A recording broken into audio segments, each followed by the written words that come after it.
ہادی عالم صلی اللہ علیہ وسلم کے قتل کی سازش۔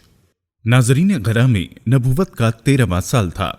جو مسلمان 10-11 سال سے کفار کے ظلم و ستم کا نشانہ بنے تھے وہ تو ہجرت کر چکے تھے، اور جو کافروں کے ہاتھوں میں محبوس تھے وہ ہجرت کی طاقت نہیں رکھتے تھے۔ اب قریش کے غیظ و غضب اور جوش انتقام کی توجہ رسول معظم صلی اللہ علیہ وسلم کی ذات اقدس کی طرف مبذول ہوئی۔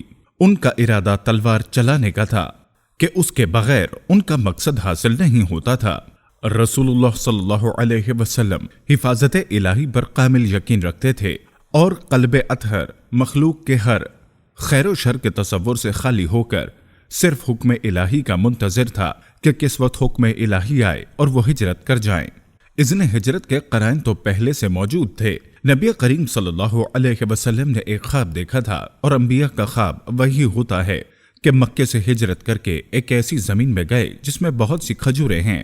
خواب مجمل ہونے کی وجہ سے خیال یہ تھا کہ یہ زمین یمامہ یا ہجر ہے، لیکن اللہ کے علم میں آپ صلی اللہ علیہ وسلم کے ہجرت کی جگہ مدینہ تھی۔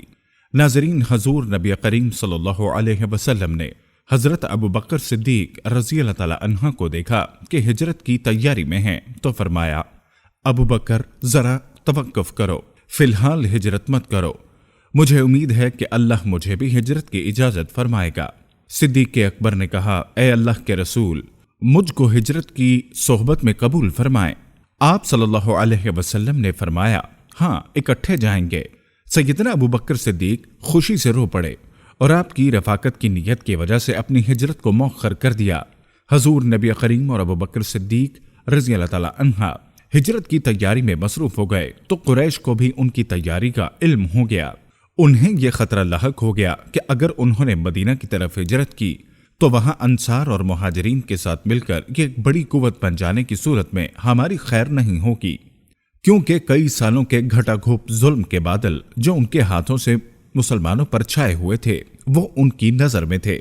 ناظرین، یہی تمام باتیں سوچ کر آپ صلی اللہ علیہ وسلم کے مخالفین نے ایک بہت بڑا فیصلہ کر لیا، جس کے لیے وہ دار ندو یعنی اپنے پارلیمنٹ ہاؤس میں جمع ہوئے۔ یہ وہ مقام تھا جس میں قصہ کے زمانے میں اہم امور کے متعلق مشورے ہوتے یا لڑائی جھگڑوں کے فیصلے کیے جاتے تھے۔ اب حضور نبی کریم کے متعلق مشورہ شروع ہوا۔ ایک نے کہا، اس شخص کا معاملہ تم سے مخفی نہیں ہے، اور ہمیں یہ خطرہ ہے کہ یہ اپنے معتقدوں کے ساتھ مل کر ہم پر حملہ کرے گا، لہٰذا اس کے متعلق کوئی تجویز سوچو۔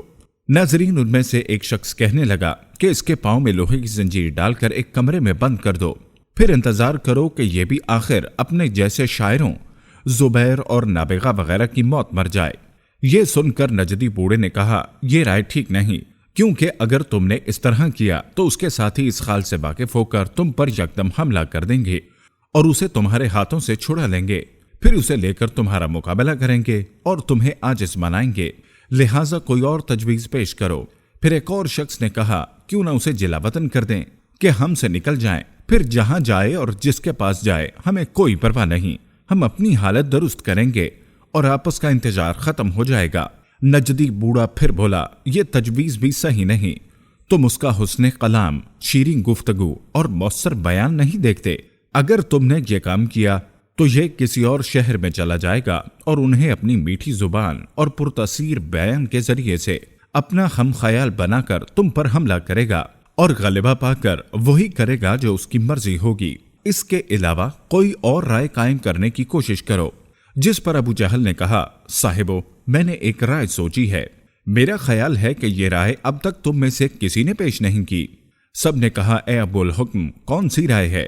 وہ کہنے لگا کہ میرے خیال میں یہ مناسب ہوگا کہ ہم ہر قبیلے سے طاقتور، چست اور باصلاحیت نوجوان منتخب کریں، اور ہر ایک نوجوان کے ہاتھ میں ایک تیز تلوار ہو، پھر یہ سب اکٹھے حملہ کر کے اس کا کام تمام کر دیں اور ہمیں اس مصیبت سے آرام دلائیں۔ سب کے متحد ہو کے حملہ کرنے کی صورت میں اس کا خون سارے قبائل میں تقسیم ہو جائے گا، اور بنی عبد مناف میں سب کے ساتھ لڑائی کرنے کی طاقت نہیں ہوگی، اور وہ مجبور ہو کر خون بہا لینے پر رضامند ہو جائیں گے، اور ہم سب خون بہا دے کر آرام سے بیٹھ جائیں گے۔ یہ سن کر بوڑھے شیطان نے کہا، شاباش، اس نوجوان کی رائے اصل رائے ہے، اس سے بہتر رائے کوئی اور نہیں ہو سکتی، اور اسی رائے پر اتفاق کر کے قریش چلے گئے۔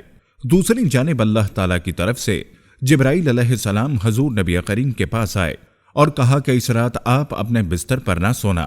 جب رات کا اندھیرا چھا گیا تو کافر آپ صلی اللہ علیہ وسلم کے دروازے پر جمع ہو کر انتظار کر رہے تھے کہ حالت نیند پر آپ پر حملہ کریں۔ اس نازک صورتحال میں رسول اللہ نے سیدنا علی رضی اللہ تعالی عنہ کو بلا کر فرمایا، تم میرے بستر پر سو جاؤ، اور میری یہ چادر جس میں حضور نبی کریم صلی اللہ علیہ وسلم لیٹتے تھے اس کی طرف اشارہ فرمایا، اپنے اوپر ڈال کر آرام کرو، اور یہ تسلی دی کہ تمہیں کفار کی طرف سے کوئی تکلیف نہیں پہنچے گی۔ پھر نبی کریم لوگوں کی امانتیں جو آپ کے پاس تھیں علی رضی اللہ تعالی عنہ کے سپرد کر کے وہاں سے نکل کھڑے ہوئے۔ ادھر قریش جن میں ابو جہل لعین بھی شامل تھا، سب آپس میں شرآمیز باتیں کر رہے تھے۔ ناظرین، نبی کریم صلی اللہ علیہ وسلم کے تشریف لے جانے کے بعد کسی نے باہر سے آ کر پوچھا، تم یہاں کیا کر رہے ہو؟ انہوں نے کہا، محمد کا انتظار۔ اس شخص نے کہا، اے بد نصیبو، اللہ کی قسم، محمد تو تمہارے سروں پر مٹی ڈال کر چلا گیا۔ اس کے بعد یہ لوگ دروازے کی دراڑوں سے جھانکنے لگے تو دیکھے کہ سیدنا علی آپ صلی اللہ علیہ وسلم کے بستر پر چادر اوڑے ہوئے سوئے ہیں۔ تو وہ کہنے لگے کہ یہ محمد ہے جو اپنی چادر میں سویا ہے۔ پھر وہ صبح تک اسی حالت میں دیکھتے رہے۔ جب سیدنا علی رضی اللہ تعالی عنہ بستر سے اٹھے تو کفار مکہ ندامت کے مارے سر جھکائے کہنے لگے، جس نے ہم کو بتایا تھا کہ محمد چلا گیا اس نے سچ کہا تھا۔